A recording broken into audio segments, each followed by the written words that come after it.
Ich habe extra einen Moment gewartet mal. Dankeschön. Super, alles parat. Fantastisch. Ist gut. Ich habe vor kurzem einen Brief bekommen, verbunden mit einer Einladung.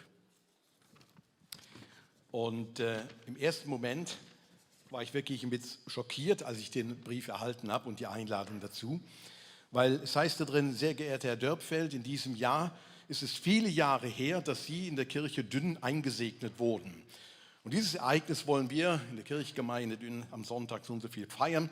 Zu diesem Fest der Goldkonfirmation sind Sie und Ihre Angehörigen und Freunde herzlich eingeladen und wir erwarten Sie zu diesem Tag des Wiedersehens. Goldkonfirmation, 50 Jahre bin ich konfirmiert worden. Als ich einen Brief bekommen habe, hat es mich wirklich im ersten Moment vollkommen getriggert, weil ich dachte, das stimmt nicht, das kann nicht sein. 50 Jahre, nie im Leben, nein. Und von meinem innerlichen Auge hatte ich dann auf einmal, wie ich klein war, so in diese Kirche dort gegangen bin, dachte ich, ja, Goldkonfirmation, das waren die Sonntage, wo die Rollatorenfraktion so reinrollte und das Kirchenschiff eroberte. Und jetzt bist du dazu eingeladen. Also das stimmt nicht, das kann nicht sein. In dem Schreiben bin ich ja auch gefragt worden, extra noch am Schluss, ob denn mein Konfirmationsspruch denn auch noch stimmt, den Sie notiert haben.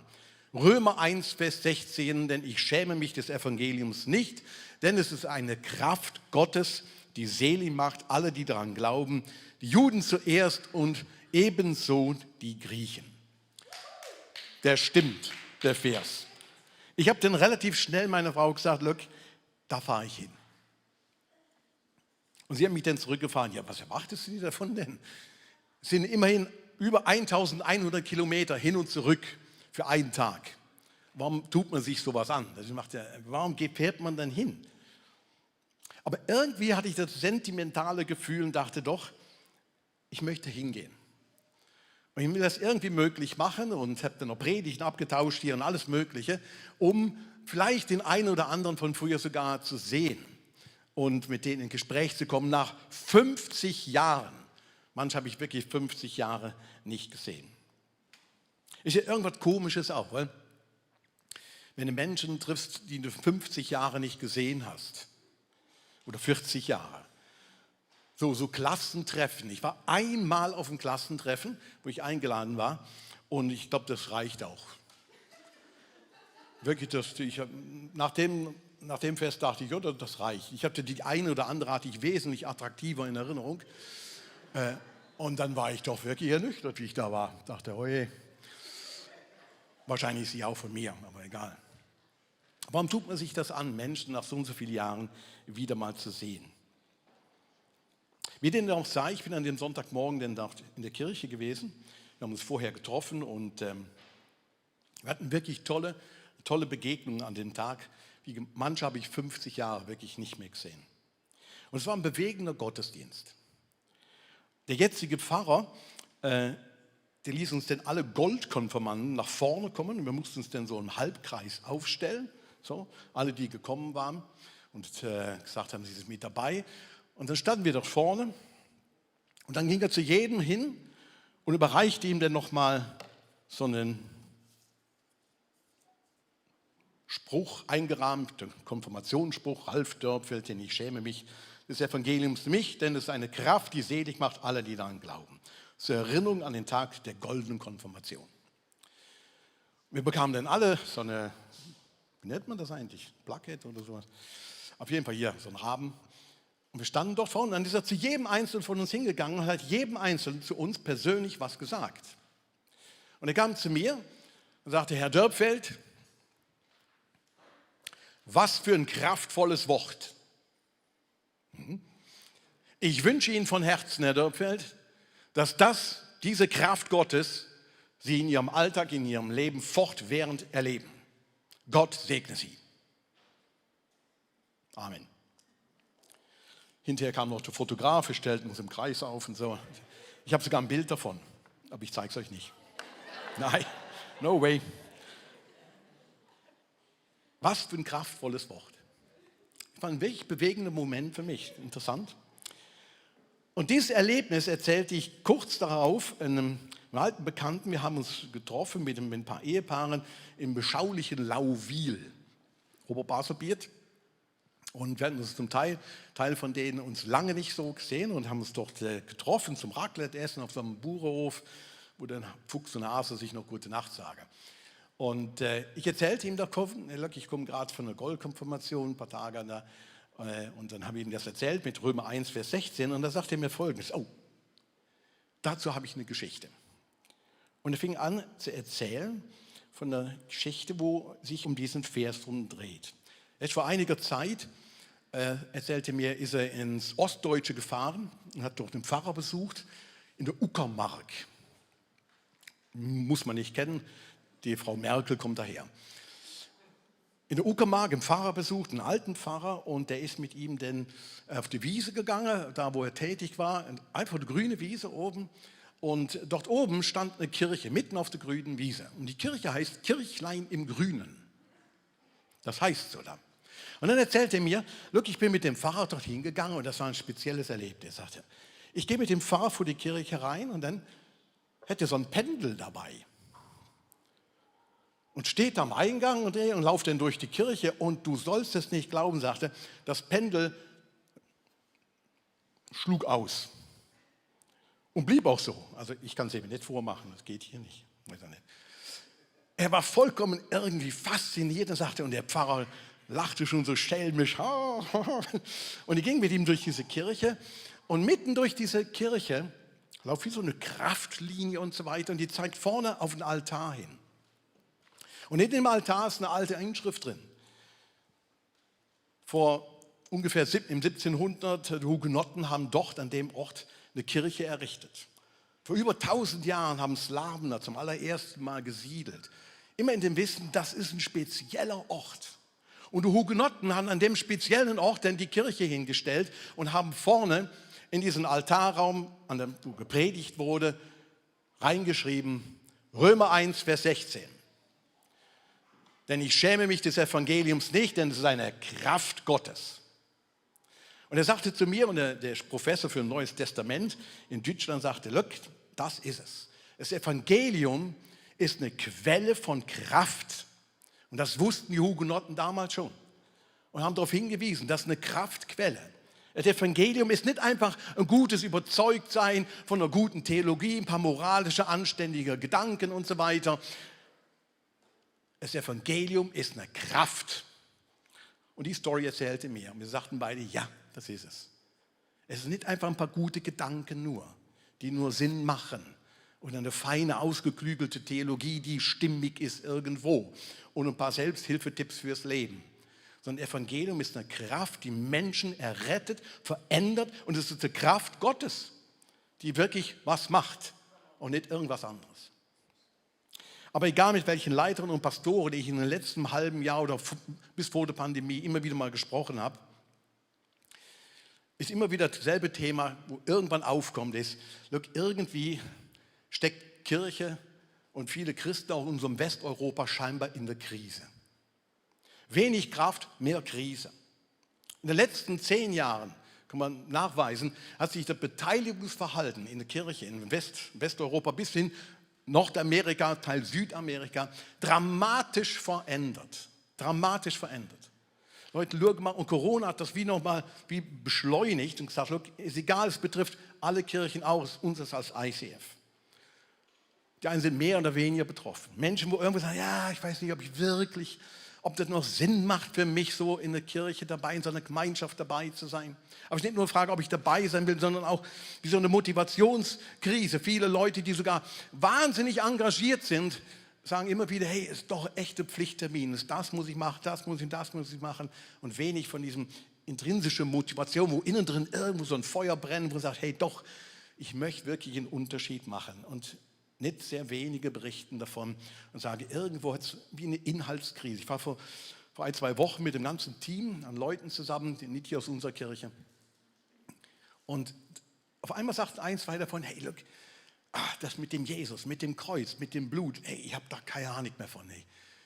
Und die Leute die sind seit zig Jahren Jesus nachfolge und sage, irgendwie ist mir das wie abhanden gekommen, ich weiß auch nicht. Es macht momentan so wenig Sinn für mich, der Inhalt. Es muss wie nochmal neu irgendwas in mein Leben hineinkommen. Eine ganze Truppe von Leuten, die wirklich engagiert unterwegs ist. Anstatt Kraft ist eher Krise. Und wie immer, was man noch hinzufügen könnte, ich glaube, es ist wie so eine Art Energiekrise. Hat nichts mit Strom, nichts mit Öl, nichts mit Gas zu tun, sondern eine Energiekrise, wo sicherlich hier in unseren Zonen, wo wir wohnen, viele Leute diese Kraft Gottes nicht wirklich erleben.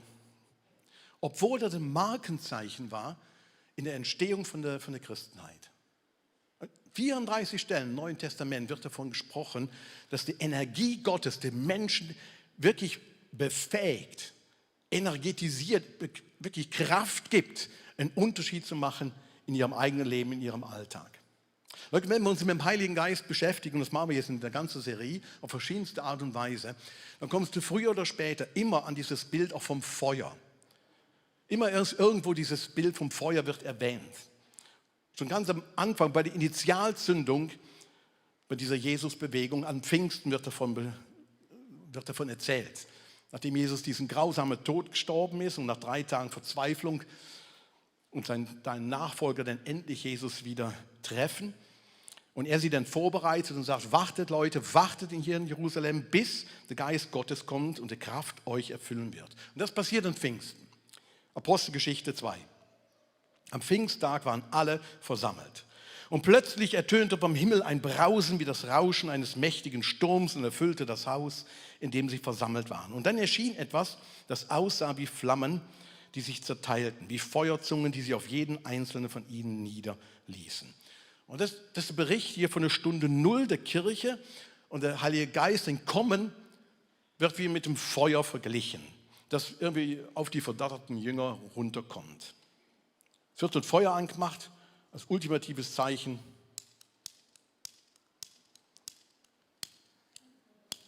Wow. Nur einmal fing es an zu brennen. Die Bilder, wenn man in eine Kunstgeschichte so mit hineinschaut, die haben wir ein paar Mal zusammengestellt, auch unser Serienbild, wenn man die sieht, dann sind die an sich äußerst harmlos, diese Feuersachen. Es ist eher so ein Bild von einer Fehlzündung. So, anstatt von so einem Brausen von Macht, so, jo, wie dieses Feuerzeug hier, drückst 10-mal drauf und dann denkst du einfach, irgendwann kommt es dann auch mal, dieses Feuer. Aber der Text lässt keinen Zweifel daran, ihr Lieben, lässt null Zweifel daran, dass das wirklich ein eindrücklichen und explosiven Moment war, wo das Feuer als Symbol vom Heiligen Geist in die Menschen hineinkam. Und das hat sich ausgebreitet über Wochen, Monate, Jahre, Jahrhunderte, Jahrtausende. Millionen und Milliarden Menschen sind irgendwann davon ergriffen worden, von diesem Feuer vom Heiligen Geist. Und das machte aus dieser harmlosen Jüngertruppe wirklich so eine revolutionäre und auch eine kraftvolle Bewegung. Und es war kein zerstörerisches Feuer, sondern wirklich ein Feuer von der Leidenschaft, das jeden Einzelnen dort irgendwie ergriff. Und das liebe ich an der Beschreibung, an der Genauigkeit von dem Text. Ich lese es nochmal. Dann erschien etwas, das aussah wie Flammen, die sich zerteilten wie Feuerzungen, die sich auf jeden einzelnen von ihnen niederließen. Und da heißt es eben nicht, der Geist Gottes, dieses Feuer, erfüllte die erste Reihe oder die Profis von den Nachfolgern von Jesus. Heißt eben nicht, er erfüllte die besonders gut reden können. Micha, das ist eine Frau oder der Karl, die können Gitarre spielen, da war der Geist Gottes sofort bei ihnen. Nein, der Geist Gottes erfüllte jeden Einzelnen. Nicht nur die Speziellen, nicht nur die Profi-Nachfolger.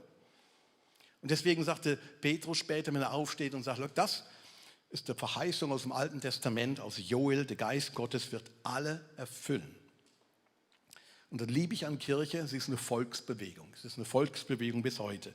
Und keiner sitzt hier drin, und lass mich doch mal festhalten, hier drin oder online, wenn du dabei bist. Keiner ist hier, wo der Geist Gottes anschaut oder vorbeigeht und sich dann fragt, was soll ich mit dem nur anfangen? Also bei dir, keine Ahnung, da fällt jede Fantasie raus. Keiner hier drin. Zu jedem Einzelnen wird der Geist Gottes erfüllen und sagen, hey, du bist ein wertvoller, wichtiger, begabte Persönlichkeit. Du machst einen Unterschied im Reich Gottes. Alle wurden erfüllt und das wird ausdrücklich hier eben erwähnt. Und doch, wie passt das zusammen mit der Krise, mit dem, was viele Kirchen und auch Christen momentan erleben? Dass das Feuer irgendwann mal anfängt zu flackern und irgendwann anfängt kleiner zu werden und vielleicht sogar ausgeht. Und das ist ein Phänomen, wo in der Bibel auch schon beschrieben wird. Und der Paulus schreibt es einem seiner Nachfolger, Timotheus, im 2. Timotheus, im Brief an ihn. Er sagt darin, ich erinnere dich an die Gabe, die Gott in dir Gnade geschenkt hat, als ich dir die Hände auflegte. Lass sie zur vollen Entfaltung kommen. Oder wörtlich heißt es da, entfache die Gabe. Lass die Gabe wieder aufleben, aufflackern. Der Geist, den der Geist Gottes in dich hineingelegt hat. Entfache wieder die Gabe.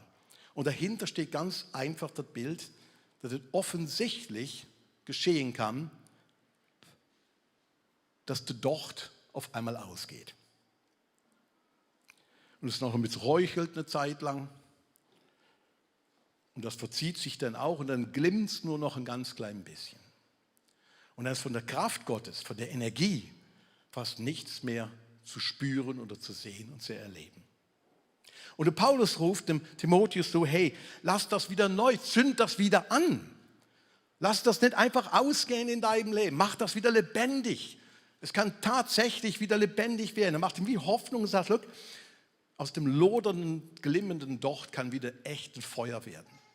Aus dem kraftlosen und sehr saftlosen Nachfolge kann ein energetisches, kraftvolles Nachfolge wieder werden. Und gib dich nicht damit zufrieden, Timotheus. Zünd das wieder an. Zünd das wieder an. Aber bevor wir zum Anzünden, was bringt es denn zum Erlöschen?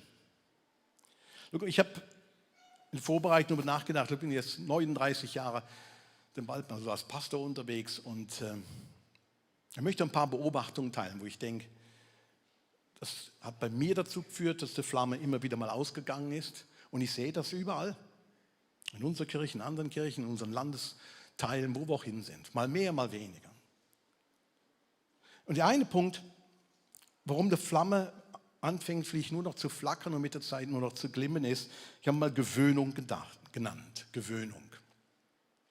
Als wir als Familie das allererste Mal im Europapark waren unsere Kinder noch sehr klein und dann haben wir uns da einen Tag mal hinbegeben und das war wirklich Special Moment. Du bist da reingegangen, wow, Euromaus und überall tolle Fahrgeschäfte und mega teuer, der Rucksack voll mit Brot und allem Möglichen, damit wir es wirklich finanzieren können. Denn Achterbahn, Eurosat, der Burner schlechthin, so eine riesige Kugel da drauf, es geht rauf, runter und so weiter.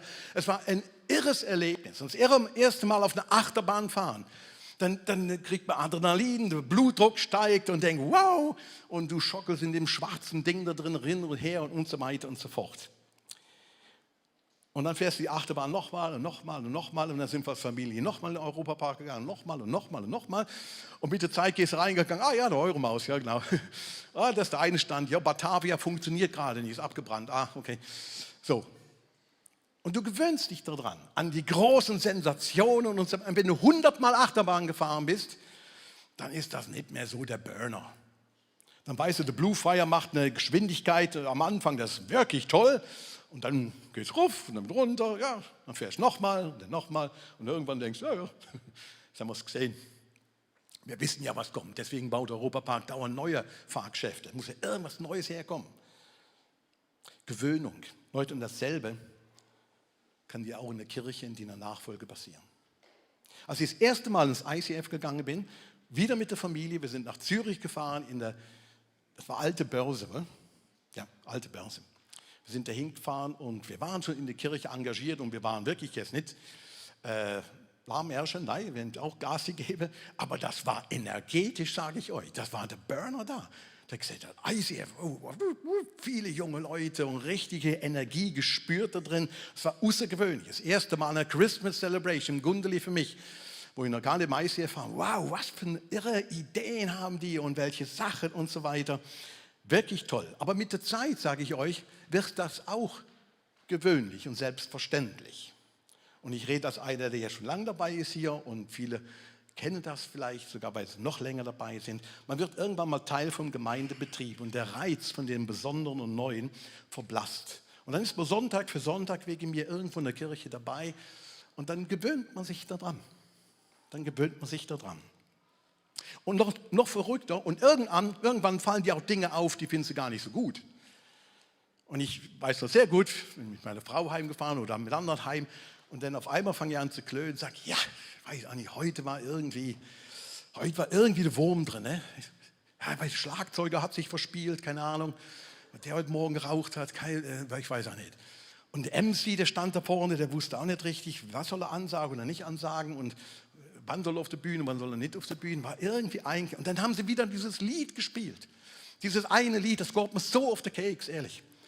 Immer dieses Lied, immer wenn ich da bin und wenn ich dann, und der Kaffee, warst du auch an der Bahn, lauwarm. Weiß auch nicht, was mit denen an dem Sonntag los war. Die Predigt, die war gut. Ja, mich ja gehalten, aber ansonsten, irgendwie hätte sich's dann ein. Look, Mitarbeit, irgendwo dabei sein, täglich in der Bibel lesen und so weiter, bewahrt dich nicht automatisch vor dem Effekt, von so einem Gewöhnungseffekt, wo es dir anfängt, auf einmal zu nerven und wo das Flämmchen auf einmal kleiner wird. Aber zweites, Ernüchterung. Nach Gewöhnung kommt eine Ernüchterung. Das ist das, wenn man jetzt in der Metapher von der Achterbahn weiterdenkt. Look, dann, du bist da 5-mal Achterbahn gefahren, 20-mal da gewesen und dann merkst du auf einmal, jetzt stößt du sogar einen Kopf, hast dir irgendwo einen Kopf angeschlagen oder ein Mitarbeiter war so unfreundlich zu dir und hätte dich noch niemals richtig angeschaut, wieder rein und die Bügel nicht richtig zugemacht. Und dann hockst du auf der Achterbahn drauf und denkst einfach, was soll das? Was soll das? Und du nervst dich an sich nur auf diese Schießachterbahn. Fragst dich, warum alle anderen schreien und johlen und denkst einfach, so ein Kack hier überhaupt und so weiter. Und das ist viel schlimmer, wie Gewöhnung, dass man irgendwann ernüchtert ist und vielleicht sogar verletzt ist und merkt, hey, wow, das tut mir manchmal gar nicht gut. Und gerade diejenigen, die engagiert irgendwo mit dabei sind, gerade denen passiert das denn, die mit Herzblut dabei sind, ihr Geld hineingeben, Zeit hineingeben und sich dann allmählich fragen, das hätte ich auch gut anders irgendwo investieren können. Und dann wird man noch ausgerechnet blöd von irgendeinem angemacht. Oder du triffst einen Pastor in der Stadt und der weiß noch niemals deinen Namen. Dann denkst du, Alter, hey, der ist angestellt dafür, der sollte mich kennen. Mit Namen, Adresse, Telefonnummer und Minimum Schuhgröße, also bitte.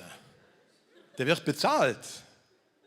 Und dann kommt ein Effekt so von Ernüchterung, wo du denkst, hey, und die Liste der Frustrationen und Enttäuschungen wird länger und unendlicher und mit der Zeit geht es Flämmli auf einmal aus. Leute, und Kirche und gemeinschaftliche Nachfolge von Jesus ist ein hervorragender Ort, enttäuscht zu werden. Es ist ein hervorragender Ort. Und wenn du es ein Jahr schaffst, im ICF mal nicht enttäuscht zu werden, dann machst du irgendwas falsch. Das garantiere ich dir. Du in einem Jahr das schaffst und das schaffen wir bei uns. Dass irgendeiner dich blöd anmacht, irgendeiner sich ärgert, irgendeiner was Doofes sagt oder ich deinen Namen nicht weiß. Und manche ziehen sich zurück, auch in ihrem Glauben zurück und schalten das auf so eine homöopathische Dosis, so mikroskopische Dosen, wo man noch irgendwo mit diesem Jesus vielleicht unterwegs ist. Und die Flamme geht einmal aus. Und das Letzte ist vielleicht das Unheimlichste, das ist Überforderung. Das dann, wenn die Achterbahn zum Hamsterrad wird. Wenn du nur am Rennen bist und es hinterher nur noch Kraft kostet. Und das ist ein unheimliches Phänomen. Und ich kenne das von mir selbst, dass Dinge, die einem Freude gemacht haben, wo man gern gemacht hat, mit der Zeit nur noch Kraft kosten und nur noch kaputt machen. Und ich kenne das sicherlich aus manchen Phasen in meinem Leben, auch aus der Phase als Superpastor, wo man keinen verlieren will, alles recht machen will, möglichst alle überraschen möchte, immer gut drauf ist. Und irgendwann merkst du, ja, das ist an sich, das hilft nicht. Und ich kenne Gespräche beim Seelsorger oder mit Freunden, wo ich gesagt habe, look, irgendwo ein Regal auffüllen ist eine gute Alternative. Eine sehr gute Alternative. Regale können nicht sprechen. und schauen dich auch in der Regel nur leer an und du füllst sie. Etliche meiner Kollegen, wo ich mit so studiert habe, haben tatsächlich aus diesem Pastorenjob, aus Kirchenjob aufgehört wegen einer Energiekrise, weil die Flamme einfach nicht mehr angegangen ist. Irgendwo hat es nur noch Kraft gekostet. Und Dinge, die früher begeistert haben, machen einem momentan wird zu einer bitteren Pflicht. Look, wie kann das Feuer wieder neu entfacht werden? Manchmal gar nicht so einfach. Nicht mit dem Feuerzeug.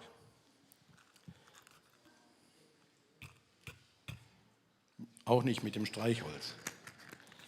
Ihr merkt, es ist eine Metapher. Es ist manchmal schwer, sogar so ein Ding wieder anzukriegen.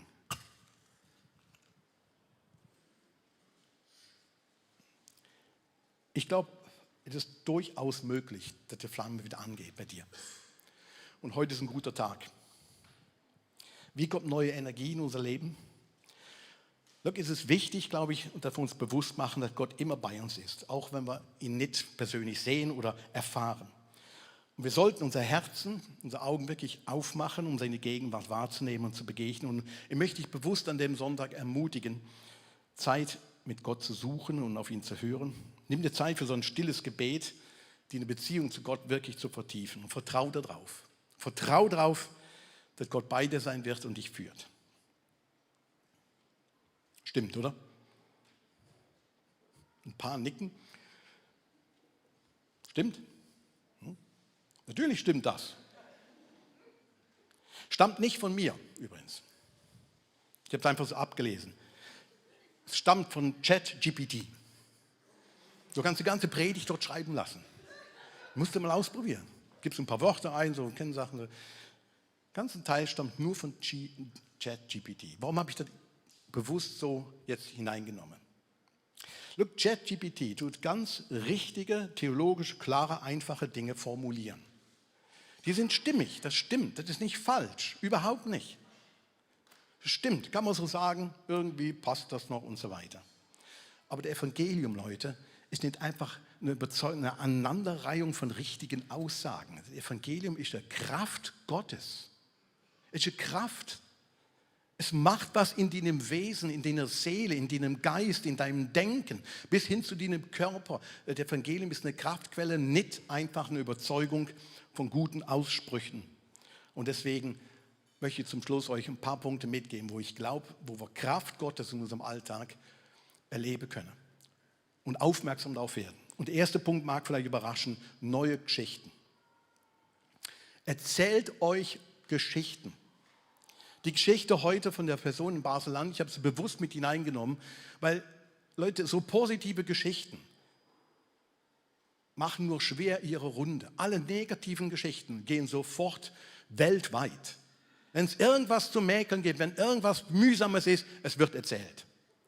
Und ich möchte euch Mut machen, erzählt die guten Sachen. Erzählt die kleinen Sachen von eurem Leben. Erzählt das, wo irgendwo was passiert. Ihr schreibt Geschichte. Jeder von uns schreibt Geschichte. Lasst uns aufmerksam sein auf die Dinge, wo Gott mit uns schreibt. Ich war in den letzten Wochen und Monaten auf 2 Beerdigungen.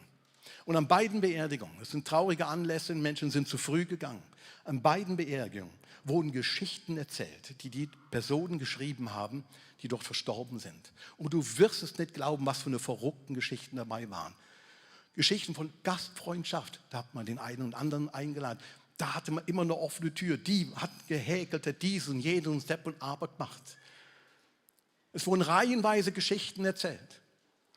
Und später, wo wir zusammenstanden und zusammen aßen und miteinander redeten, wurden weitere Geschichten erzählt, wo die Person hinterlassen hat. Du hinterlässt Geschichten. Und deswegen schreib Geschichte, schreib sie bewusst. Ich habe die Predigt in Basel-Land gehalten und dann ist eine Person hinterher zu mir hingekommen und hat gesagt: Ralf, warst du auf der und der Beerdigung? Ja. Du, ganz verrückt, ganz verrückt. Meine Arbeitskollegin hat mich darauf angesprochen, dass in ihrem Haus einer verstorben ist. Und dann hätte die erzählt, wie die Familie damit umgegangen ist, was die miteinander gemacht haben. Das habe ich noch nie gehört. Das ist schon diesen Christen scheinbar oder so. Also mega beeindruckend. Das hat eine Arbeitskollegin, eine andere erzählt, die im ICF ist und sagt, der ganze Prozess hat sie wahnsinnig beeindruckt. Da ist mehr dahinter, da ist ja Kraft dahinter. Das ist nicht von dieser Welt. Das kommt direkt von Gott. Leute, lasst uns Geschichten schreiben und vor allen Dingen erzählt sie. Erzählt sie. Haltet sie nicht für euch, ermutigt andere mit den kleinen Dingen, wo ihr im Alltag schreibt. Das Zweite, neue Anfänge. Wenn du neue Geschichten schreiben willst, dann kommst du nicht drum herum, du musst alte Geschichten nochmal loslassen. Wir hatten vor kurzem einen Detox-Tag hier im ICF. So einen halben Tag, glaube ich. Und so viele alte Geschichten sind mal abgeschnitten worden und beendet worden. Und gesagt, nein, komm, das hört jetzt auf. Das ist eine Story, die begleitet mich schon ewig, aber ich möchte das loslassen. Ich möchte Altes loslassen, damit Neues in meinem Leben geschehen kann. Wir hatten letztes Jahr, glaube ich, vorletztes Jahr so ein Treffen von einer WG, wo ich schon vor 30 Jahren mal zusammen war. Und auch eine Person war eingeladen und das Verrückte ist, die Person ist dann nicht gekommen. Und hat gesagt, ja, vor 30 Jahren in der WG, da ist das und das passiert. Nein, ich komme jetzt nicht zu dem WG-Treffen. 30 Jahre her! Du hast 30 Jahre Zeit, ein paar Dinge vielleicht einmal irgendwie loszulassen oder zu klären oder zum Detox-Tag zu gehen. Schleppt nicht länger mit dir um, sonst entstehen keine neuen Geschichten. Und das Letzte ist vielleicht neue Prioritäten. Manchmal ist das Beste in so einer Phase, wenn man neu möchte, dass die Flamme wieder anfängt zu brennen im Leben. Da muss man vielleicht manchmal neue Prioritäten setzen. Wirklich neue Prioritäten. An dem Treffen in Lauwil haben wir so spontan über eine Frage ausgetauscht, oder das Ehepaare, was man so macht, wenn man älter wird. Was möchtest du eigentlich, dass das irgendwann, was man von dir noch erzählt, so, was soll so übrig bleiben? Wie möchtest du benannt werden? Was ist dir wichtig? Und ich habe so spontan darauf geantwortet, ja, ich glaube wirklich, ich möchte, dass die Kraft Gottes in meinem Leben sichtbar ist. Wirklich, dass es eine Kraftquelle ist, nicht einfach eine gute Überzeugung. Wirklich als Kraftquelle. An der Goldkonfirmation sprach ich mit einem, der ist auch Pfarrer geworden, auch Pastor so wie ich. Und wir haben so ausgetauscht. Das Verrückte, er hat sich ungefähr 2-3 Wochen vor mir bekehrt damals. Später, nach dieser Konfirmation, viele Jahre später. Und wir haben zusammen Hauskreise gegründet und so weiter. Und wir haben wirklich so einen gemeinschaftlichen Weg gemacht. Und er ist dann in Deutschland irgendwo Pastor geworden. Und dann berichtete er mir von sehr anstrengenden und schwierigen Jahren, die er hinter sich hat. Anstrengend und schwierig körperlich, ist sehr krank geworden. Corona hat ihm da auch nochmal einen draufgegeben. In der Ehe, im Beruf, wirklich schwierig. Wirklich schwierige Sachen. Er sagte, look, ich muss wirklich neue Prioritäten setzen. Komplett neue Prioritäten, damit das Feuer wieder angeht. Und es fängt so an, ein bisschen zu brennen bei ihm wieder. Und macht ihm Hoffnung, sagt er, ich habe Dinge umstellen müssen. Aber radikal, es ging nicht mehr so. Als Pastor. Ein Bibellesen, der nur noch zum Zweck für eine Predigt wird. Look, ich weiß nicht, was bei dir vielleicht neu wieder anfangen muss zu brennen. Aber heute ist ein guter Tag, neue Prioritäten zu setzen. Ganz klein, du kannst zum Gebet, dann nutzt das Gebetsteam, wird da sein und wird Zeit für dich nehmen. Aber ich ermutige dich, lass das Licht, wenn es denn nur noch glimmt, du es wieder entfachen, so wie der Paulus im Timotheus sagt. Entfach das wieder. Da ist was da, wo Gott in dich hineingelegt hat. Und du allein wirst einen Unterschied damit machen. Ich lade euch ein, aufzustehen und ich bete noch mit uns.